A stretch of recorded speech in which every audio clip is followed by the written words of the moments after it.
بسم اللہ الرحمن الرحیم بسم اللہ الرحمن الرحیم۔ السلام علیکم عزیز طلباء، آج ہم تیسرا چیپٹر جو ہے اس کا شروع کریں گے، جس کا عنوان ہے رسول اکرم صلی اللہ علیہ وآلہ وسلم۔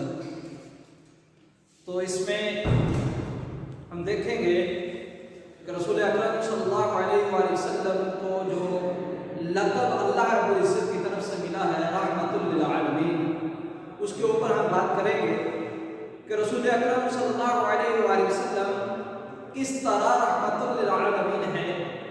تو اس کے بارے میں ہم بات کریں گے کہ تمام امت کے اوپر رسول اللہ صلی اللہ علیہ وآلہ وسلم کی محبت و شفقت اور عورتوں کے لیے رسول اللہ صلی اللہ علیہ وآلہ وسلم کی ذات کس طرح رحمت للعالمین ہے۔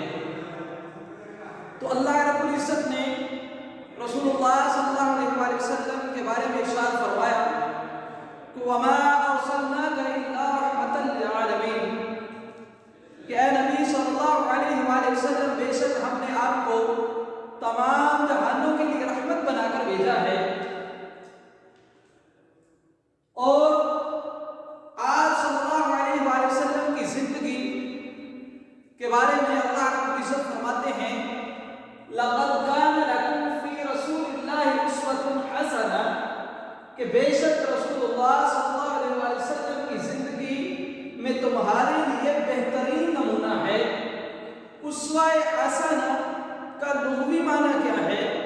اسوہ حسنہ کا لغوی معنی ہے کہ اچھا، بہترین نمونہ، اور اصطلاحی معنی یہ ہے کہ رسول اللہ صلی اللہ علیہ وآلہ وسلم کی عملی زندگی جو ہے وہ ہمارے لیے بہترین نمونہ ہے کہ امت پر شفقت کس طرح ہے۔ رسول اللہ صلی اللہ علیہ وآلہ وسلم کی شفقت و رحمت اللہ رب العزت فرماتے ہیں لَقَدْ جَاءَكُمْ رَسُولٌ مِّنْ أَنفُسِكُمْ عَزِيزٌ عَلَيْهِ مَا عَنِتُّمْ حَرِيصٌ عَلَيْكُمْ بِالْمُؤْمِنِينَ رَءُوفٌ رَحِيمٌ، کہ بے شک تمہارے اندر ایک رسول تم میں سے ہی آ چکے ہیں جو عزیز علیہ ما عنتم، جو مومنوں کے اوپر بہت زیادہ شفیق ہیں۔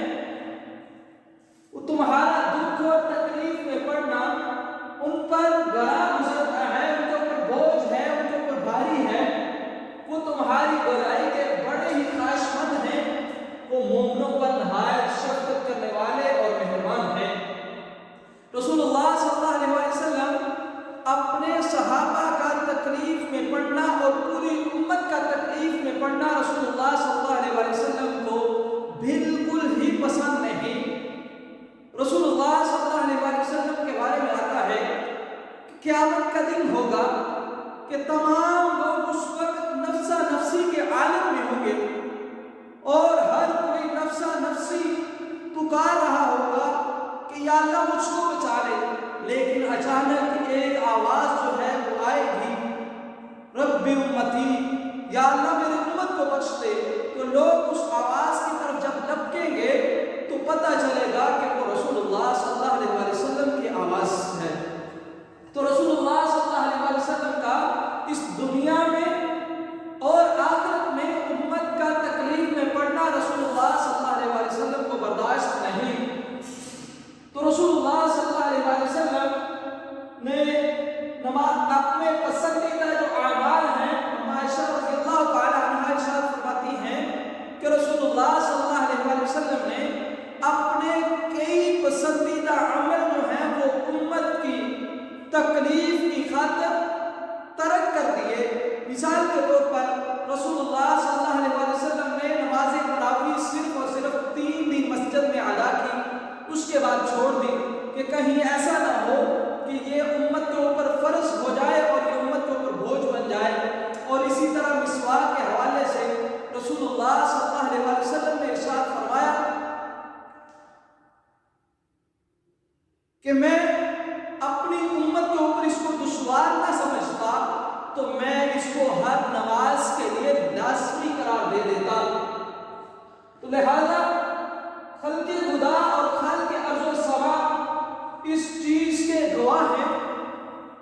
رسول اللہ صلی اللہ علیہ وسلم بالمؤمنین رؤوف رحیم کے بہترین مصداق ہیں کہ رسول اللہ صلی اللہ علیہ وسلم نے امت کے اوپر، مومنوں کے اوپر بڑے ہی شفیق اور مہربان ہوئے ہیں۔ عورتوں کے اوپر شفقت کے حوالے سے بات ہے کہ اسلام سے قبل معاشرے میں عورت کی کوئی عزت نہ تھی، وہ ظلم و ستم کا شکار تھی۔ حضرت محمد صلی اللہ علیہ وسلم نے انہیں عزت و احترام بخشا اور ان کے حقوق و فرائض کا تعین کیا۔ ان کو ماں، بیٹی اور بیوی تینوں حیثیتوں سے عزت عطا کی، اور بہن کی حیثیت سے بھی رسول اللہ صلی اللہ علیہ وسلم نے عورت کو عزت عطا فرمائی ہے۔ ارشاد نبی صلی اللہ علیہ وسلم ہے کہ الجنت تحت اقدام الامہات، جنت ماں کے قدموں کے نیچے ہے۔ عرب کے لوگ غربت کے ڈر سے، افلاس کے ڈر سے، غریبی کے ڈر سے اپنی اولاد کو قتل کر دیتے اور بیٹیوں کو زندہ دفن کر دیتے، اس میں اپنی عزت کا معاملہ سمجھتے اور بیٹیوں کو زندہ دفن کر دیتے۔ تو رسول اللہ صلی اللہ علیہ وسلم نے مکہ کے اندر اس چیز کی بنیاد رکھی کہ لڑکیوں کو گھر کی زینت اور گھر والوں کے لیے باعث رحمت قرار دیا۔ دو بیٹیوں کی صحیح پرورش پر جنت کی ضمانت، اور فرمایا کہ جو بندہ اپنی دو بیٹیوں کی اچھے طریقے سے پرورش کرتا ہے اور ان کو اچھی جگہ پر ان کا نکاح کرتا ہے، تو میں محمد صلی اللہ علیہ وسلم اس بندے کو جنت کی بشارت دیتا ہوں اور ساتھ میں اپنے ساتھ کی بھی ضمانت دیتا ہوں۔ فرمایا کہ وہ بندہ اس طرح میرے ساتھ ہوگا جس طرح یہ دو دنیا ہے۔ تو بیٹا یہ ہے رسول اللہ صلی اللہ علیہ وسلم کی رحمت امت کے اوپر اور بالخصوص عورتوں کے اوپر۔ تو اس میں سے جو شارٹ پسند کرتے ہیں ہمارے، نمبر 1 رحمت للعالمین سے کیا مراد ہے؟ تو اس کا جواب ہے بیٹا کہ اللہ تعالیٰ نے حضرت محمد صلی اللہ علیہ وسلم کو تمام جہانوں کے لیے رحمت بنا کر بھیجا۔ ارشاد باری تعالیٰ ہے وما ارسلناک الا رحمۃ للعالمین۔ تو یہ یہاں تک آپ کا جواب بنے گا۔ رحمت للعالمین کس نبی کو کہا جاتا ہے؟ تو رحمت للعالمین حضرت محمد صلی اللہ علیہ وسلم کی ذات کو کہا جاتا ہے۔ اللہ تعالیٰ نے حضرت محمد صلی اللہ علیہ وسلم کو کتنے جہانوں کے لیے رحمت بنایا ہے؟ تو بیٹا اس کا جواب ہے وما ارسلناک الا رحمۃ للعالمین، یہاں سے لے کر یہاں تک۔ اور نمبر 4 نبی اکرم صلی اللہ علیہ وسلم کے اسوہ حسنہ کے بارے میں اللہ تعالیٰ نے کیا ارشاد فرمایا؟ فرمایا لقد کان لکم فی رسول اللہ اسوۃ حسنہ۔ یہاں سے لے کر آپ یہاں تک اس کو لکھیں گے۔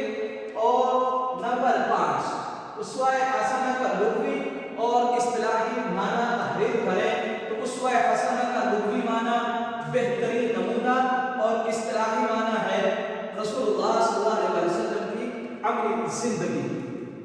نمبر 6 اللہ تعالیٰ نے حضرت محمد صلی اللہ علیہ وسلم کی امت پر شفقت و رحمت کے بارے میں کیا ارشاد فرمایا؟